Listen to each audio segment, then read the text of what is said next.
Welcome to the Celebration of You. I'm your host, Holly Dowling. I'm thrilled to share with you incredible people from all over the world who are living and leading extraordinary lives. From overcoming immense adversity to discovering the secret sauce to leading with courage and grace. Their stories are going to bring you hope and inspiration. Now, let the stories begin.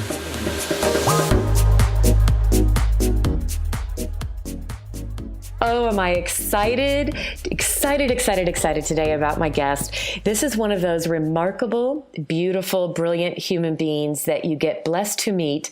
And yet, this amazing guest, we've met virtually, but today is the first time we're actually talking. And although we've been connected through virtual, you'll hear all about how this amazing guest is changing the world.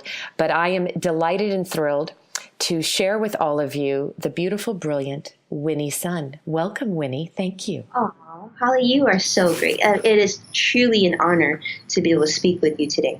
Oh, well, let me tell you, when I saw your bio, it was one thing to be a guest panelist on your show. And then I'm learning all about Winnie, who, by the way, off the charts, your bio, you've done so many incredible things. So I have to brag on you for a minute. Can I do that, friend? Just for a minute.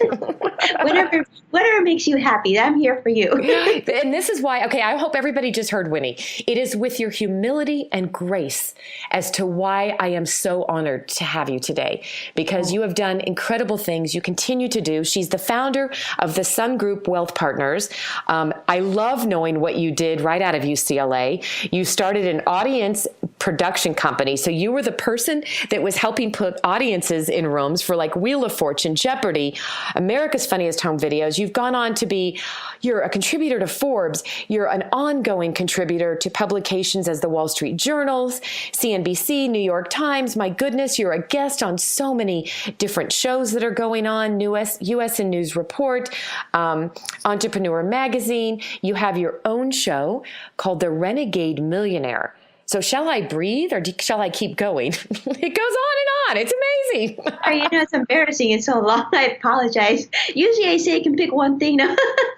No, you know what I love is, again, you're giggling, and it's your humility and grace as to why I believe, and you know me, I think, well enough to know now, I do believe God uses us in extraordinary ways to change the world. And obviously your gifts are being used, Winnie. So now that I've bragged on you just a bit, before we dive into, which I'm dying to know, the story behind Winnie, tell us a little bit about what you're passionate about today. Tell us what your days look like, Winnie, and what you're doing that you're passionate about. Okay, well, I'll tell you from the heart. My true passion right now, more than anything, is my 3 children. I start, my husband and I have 3 wonderful children. They're my everything. And so, yes, I travel all over the country for work and I do all this stuff, but really they're my purpose. They're my everything. Of course they are. I know. What are their ages? My oldest is 8, and then 6, and then 4. So you're in the heart of busyness. This is it. Yeah, they are. Yeah, I'm in the heart of happiness. I mean, I've had so many things happen in life, but really, I didn't really truly understand happiness until right now, until I had children, if you will. But yeah, I mean, if you talk about purpose, that's it right there. I love that. And, I honestly think that for a lot of people, the reminder, Winnie, for people like us that are truly creating and living the life that we have dreamed to live, we're creating it. It doesn't come with a bed of roses, but we are. And what you can share for everyone is that, having a beautiful life, having a marriage, having 3 beautiful children, and still being able to do what you're doing for the world. So tell us about the Sun Group. Tell me about, your current business, the Sun Group Wealth Partners, and tell us about the creation of that and the why behind that. Sure. Well, Sun Group Wealth Partners is a global wealth management firm. We help the who's who in the entertainment, movie industry, tech industry, entrepreneurs, nonprofits manage their wealth. These are people in businesses and nonprofits who have accumulated a significant amount of wealth, and they're busy people, and they have us in line to help manage their money and really bring them investment opportunities and things like that. And Sun Group was founded, and I've been doing, I should say, I've been a financial advisor in this realm since 99. So it's been a really long time. So Sun Group has been around for quite a bit. And so we help people manage money. And how I came to this is probably the interesting story. So as you talked about, Holly, in college, even before I got into college, people always ask me, well, did you always think you wanted to be a financial advisor? And the honest truth is it didn't even cross my mind. It wasn't even on my radar. I didn't even know what a financial advisor was. So, having, immigrant parents from Taiwan, it was all about education, about being a great student. And really, we had pretty much three occupational choices, if you will. And that was either to be a doctor, an attorney, or an engineer. There was pretty much nothing else. Yep, that was it, right? Those are the options. Yeah. And so, of course, being the typical Asian kid, I thought, okay, then I'll be a doctor, because doctors are kind of cool and everybody respects them. So while in high school, I was working very hard to get into some of the top universities to go pre-med. And about 3 or 4 months prior to starting college, my mom pulls me aside and says, honey, we're really proud of you for getting into all these great schools. But unfortunately, Dad and I have to go into bankruptcy. So because the money that we had saved up for college, we had invested in a real estate project with some of our friends, and they had to go bankrupt, and so we got pulled in too. So unfortunately, you're not going to be able to go to private school. We don't even know which school you're going to be able to go to, but basically from day one, you're going to have to work to pay for college. And I said, and then, not only just pay for college, but help mom and dad keep the house. So that's really how it started. So From day one, I ended up going to a public school that was local. So we didn't have to, fly to go to school. And then as soon as I got into school, I started finding multiple jobs. And one of them was actually working in the audience department for a television show. And that's really how that kind of came to be. It was really, I was at the right place at the right time. And one of the producers noted that I was very responsible and I was really good at what I was doing, and encouraged me to start my own company, which I did. Started my own company, I think, around when I was about 20, 21 years old. And then I started working lots of shows. So I became one of the most in-demand audience production companies in the United States, really, but we're based in Los Angeles. We're doing all the Los Angeles shows. So like the shows that you mentioned. And so I was moving like hundreds of thousands of people per week in various shows. Wow. And then how that stemmed into financial advice, if you will, is like literally I was working shows all the time, is making some, not like a ton of money, but decent money. I became a voting member to the Emmys. So, but my parents were always feeling that I had more potential. They always said, well, you had such good grades, you went to such a good school, and I was still going to school at the time, full time. This was not like a part-time thing. So I was going to school full time, and I was still running this business full time too. Wow. The one advantage though that working in the television production space is that there's areas where they call it hiatus periods. So when you watch TV, there'll be segments where you just nothing to watch on TV. I mean, now we have Netflix and stuff, but back then, you would periods where there was no shows to watch. And so during hiatus, I thought, well, I guess instead of just sitting around waiting for my next show, then at night I went to school and took classes in financial planning, because I did feel that it would be helpful if I had some financial planning knowledge to help my parents with their matters. But more importantly, this was a time where you really could buy any stock, any technology stock, and it just felt like it would just go upwards and you would make money. So it was partly fun, but partly most importantly, because I wanted to better understand how I could better lead my parents in financial decisions. And from there, I was almost completed with the program, and the dean of the program pulled me aside and says, Winnie, you're ready to meet with Smith Barney. And I remember, I don't know if I want to work at Smith Barney. I really love what I do. I love my job. I love running this company, moving audiences, and I get to eat craft services. Like, life is pretty good. Right now really early, like, early 20, 22, 23. So working in TV just seemed like, I don't know, actually, no, I apologize. I was like 24 by now. So I was still thinking like TV was a lot better than anything else. But then I always remember that my mom was sort of disappointed that I was working in TV. So I said, okay, why not? I'll try this Smith Barney thing. I'll go to the recruiting session and see. So I go to the recruiting session, and there's like literally hundreds of beautiful people. Like everyone, like just felt every man was like 6'3". And I love the visual. I think we all have this visual right now, Winnie. This is good. Keep going. They all look like multicultural Barbie dolls, I mean, mostly blonde, of course, but they all look like Barbie, And I remember I was in like a really raggedy suit. I mean, and I had he's my husband now, but my boyfriend at the time drove me there because I have no sense of direction. And I remember thinking, thank goodness I have a job to go back to, because this is absolutely not going to work out. And then at the end of the session, they're talking about, well, it'd be such an honor to work here. And people just dream of working here and this and that. And most of you won't, but that's okay. There's other fields for you, but and this and that. So basically they were encouraging and just telling you that it was being an honor to work here, but you probably won't get hired. So as everybody was walking out, it was literally a crowd of people walking out, and I was walking out too. And someone taps me on the shoulder and says, Miss Sun, are you Miss Sun? I say, yes, I am.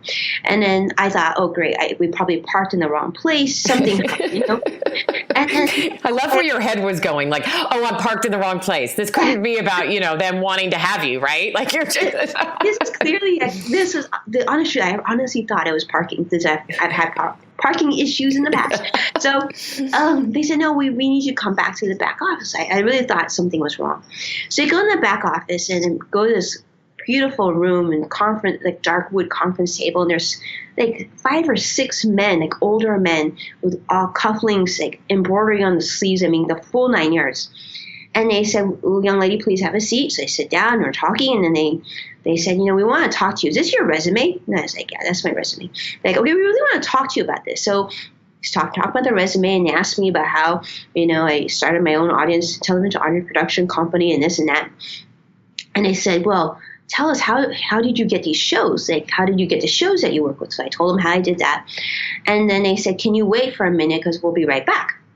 So literally this is an hour in. So I'm like, okay, this is just not, but I don't know what's happening, but it seems more promising now. So you leave, and about half an hour later they come back in, and they say, and there's like, I think it's 2 of them left. They come in and they say, young lady, we're not letting you leave this room until you sign with us. That is how I got hired at Smith Barney. And I remember telling them, I'm like, you realize that I work with the audience department, right? I'm not working with the talent here. So I don't know. And I don't know what exactly you do as financial advisors, but I do know I don't know that many wealthy people. So I'm not sure if I'd be much of value to you. Oh, this is amazing. I am loving this. You're just sitting there like, why me? Right? And I'm literally. Yes, absolutely. Why me? I was just thinking to myself, really, why me? But they convinced me otherwise. And most importantly, my husband, who was my boyfriend at the time, he said, you know what?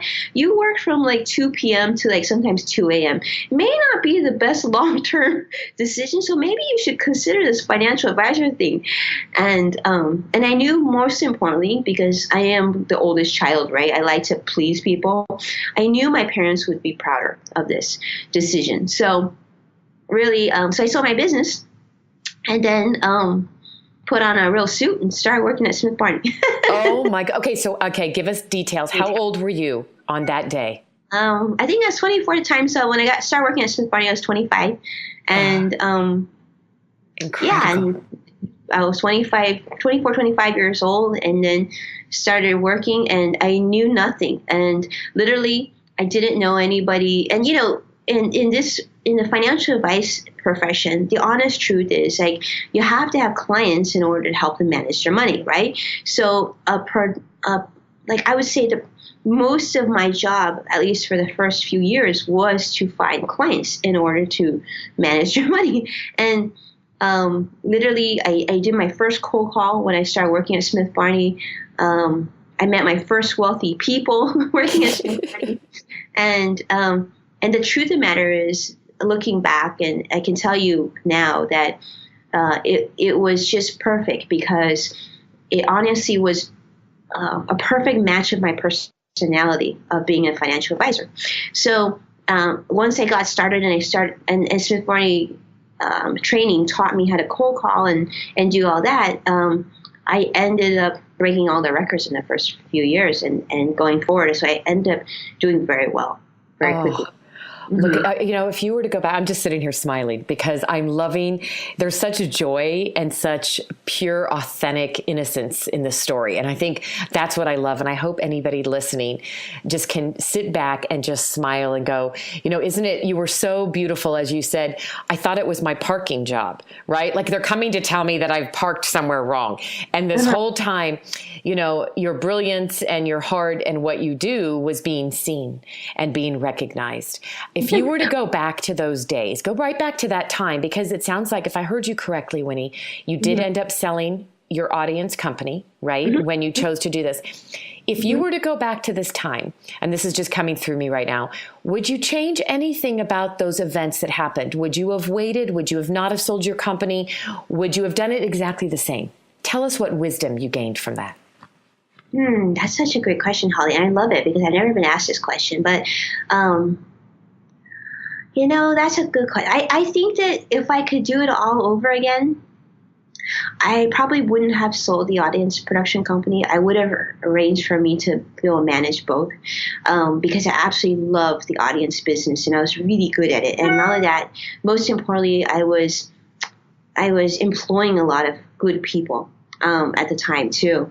And I made so many great relationships from that business. But, the financial industry, it wasn't always smooth.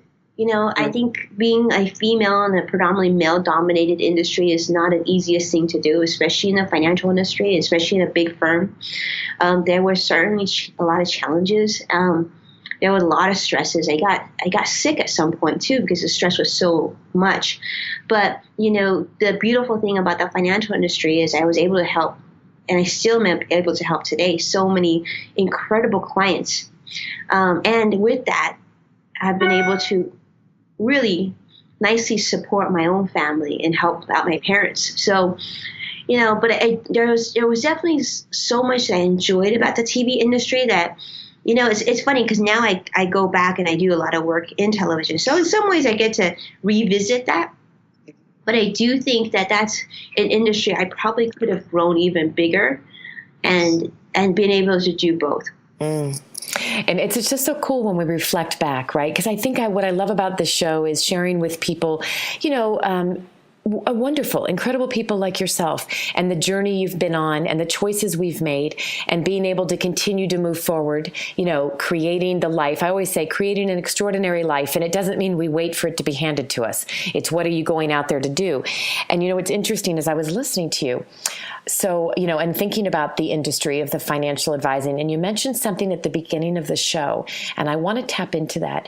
Some of your clients that you're passionate about working with are the nonprofits and helping people. I'm guessing that you're getting to help people that don't have a lot of money, but how to create a life and invest and be able to live, right? Like you're taking your expertise and being able to help all different walks of life.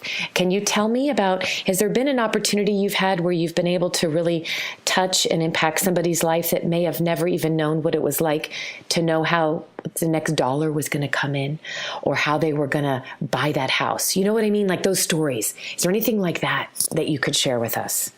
Sure. Well, I do want to kind of clarify that too, because the truth of the matter is what I do each and every day is for the wealthy. I do work with the wealthy. So my clients, I don't have clients that are kind of not in that situation. The up and coming, they already have high income right now. They might not have a lot saved up working with me, but they have very high income. And so we're building that wealth. What I have done, and I'm still focusing on doing some of that now too, is I have volunteered a lot of time teaching young people about money. So that'll be like the Boy Scouts. I worked with them. I worked with the Girl Scouts. I worked with like different public schools to go in and teach kids about money. And I'm creating a whole system right now that we'll be able to give out to teach little kids, like from the kids like from my age to high schoolers to kids right before they get to college, about how to create a budget and being mindful about money. And so that is all content that we're creating.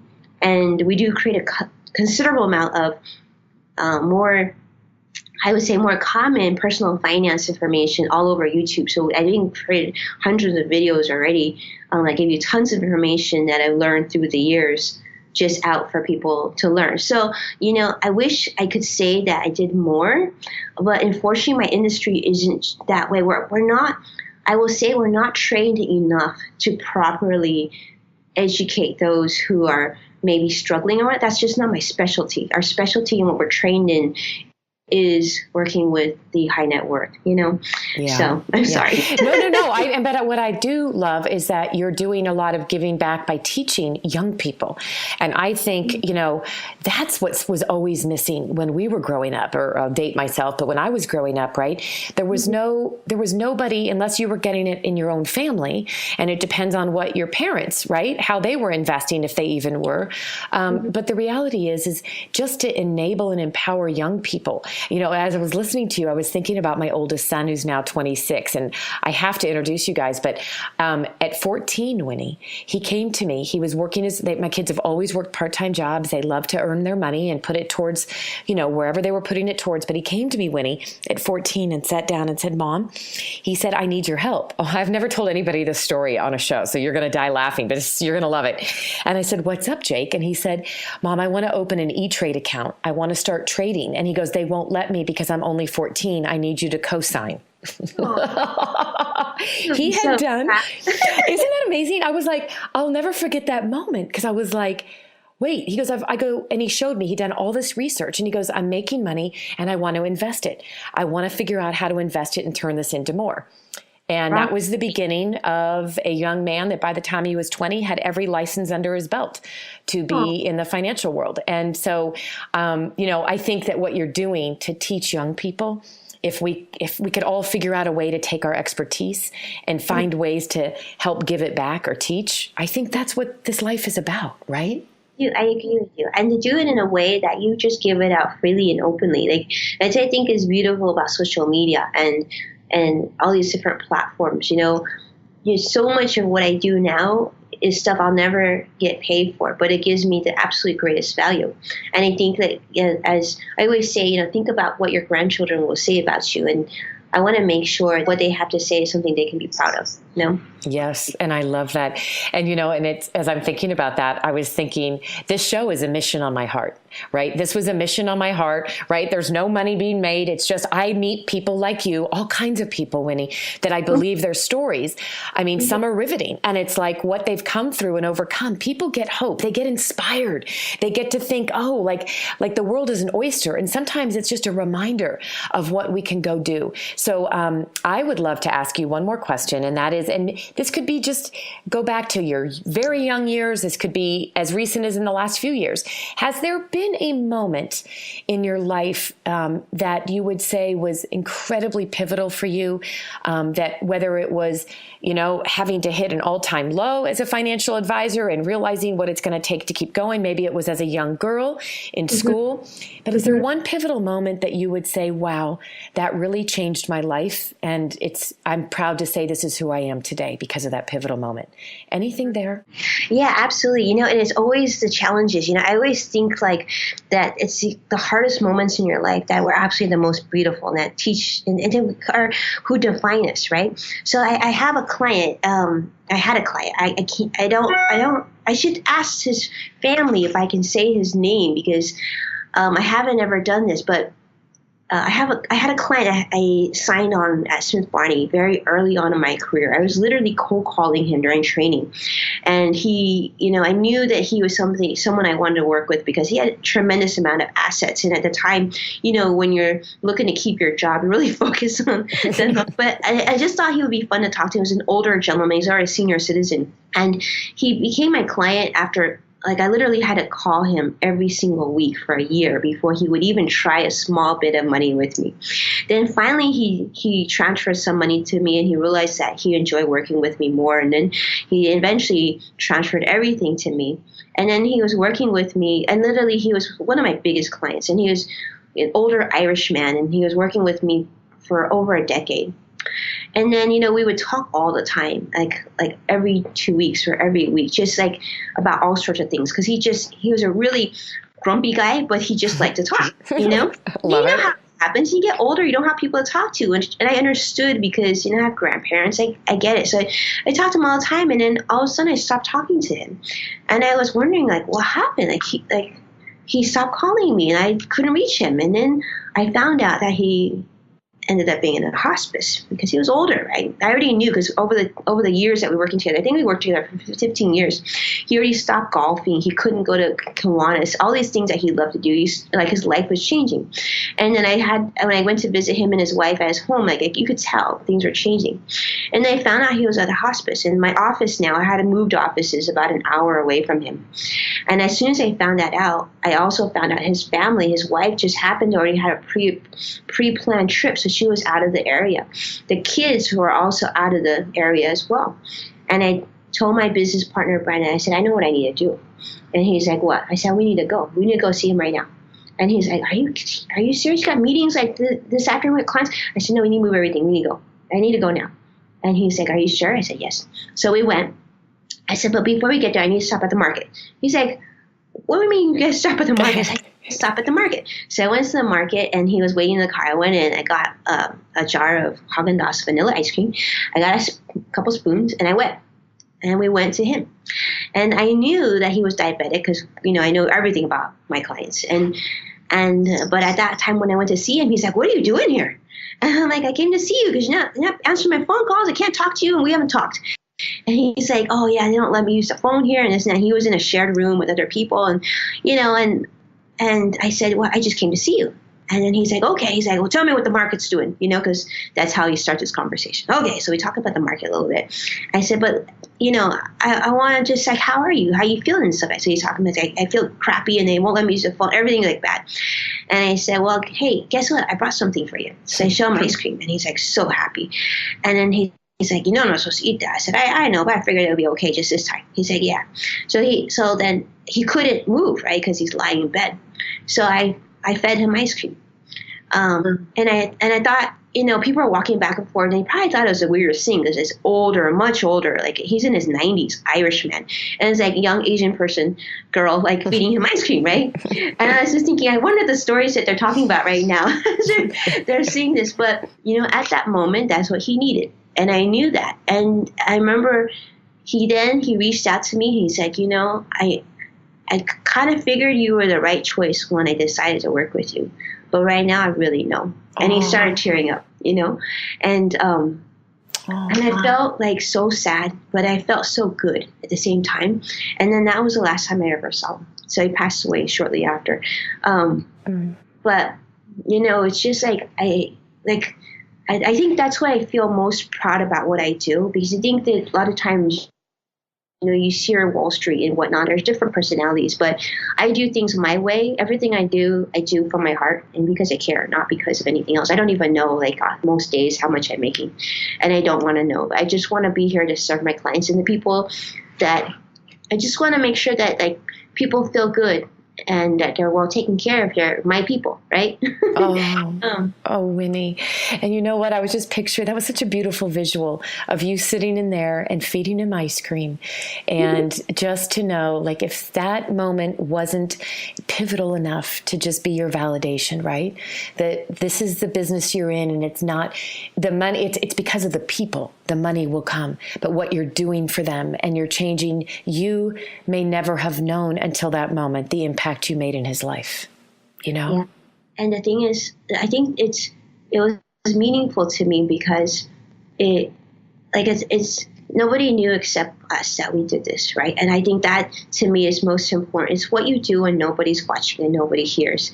And then the doctor came and I said to the doctor, well, I talked to the nurses. I said, can you put this ice cream away later and give it back to him and feed him some more? Because they have to go, And they're like, no, we can't do that. So then when the doctor came and I could see he was Asian, so I asked him if he was Chinese, and he was. And I spoke to him in Chinese, and he said, is there any way you can say this for him and give it to him? And then he said, okay. And then that was great, because that was my okay. And then I tipped all the nurses, because I know, because I've had grandparents in these sort of situations, that money can make sure that things are a little bit more pleasant, right? Yeah. So, I mean, to me, it's I think that, I look at what's going on in the world, and I think of what I think from that moment, like you said, it was special because he said something that I kind of always knew in my heart, but to have him say it meant a lot. But then also it was good for me to feel this, because it was really more about him, but it fed my soul more than he probably even got, because it gave me clear purpose of what I was doing. So it wasn't just managing money, but it actually making an impact on another person's life, which has so much more value. And, I don't know. So to me, that's the thing I remember more than anything. I just feel like I tell my husband this all the time. If something were to happen to me right now, I would feel at peace. You should know I would feel at peace, because I feel like I've treated everyone to the best of my ability.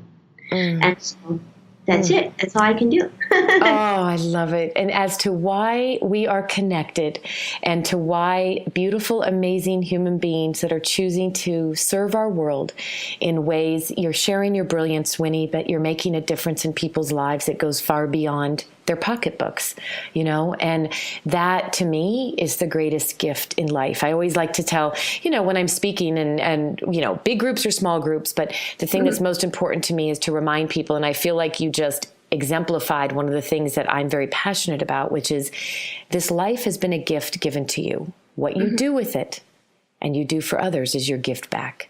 And I feel like you are living that, my friend, in how you choose to live. I love it. It's a Hollyism.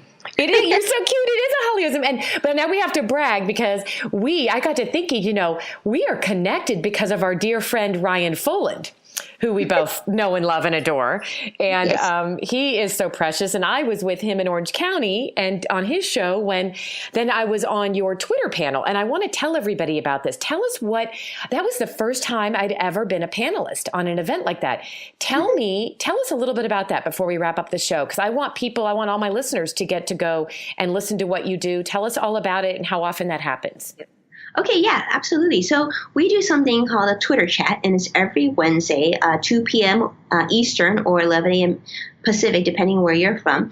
And we have one of the largest Twitter chats on all of Twitter. So we average, somewhere between 200 and 250 million impressions per hour, which, if you know numbers, that exceeds most television shows.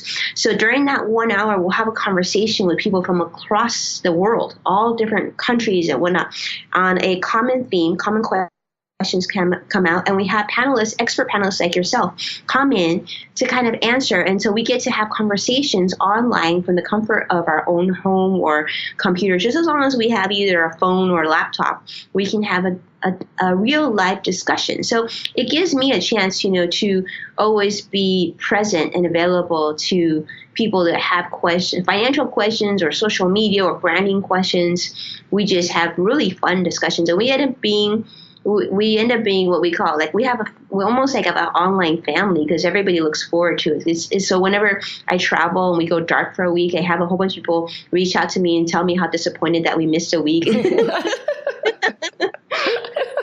That's awesome. You're like, oh my gosh, they're missing it. They're having withdrawals. When he's like, oh, I'm sorry I didn't do it. I could do it from the air if I could, right?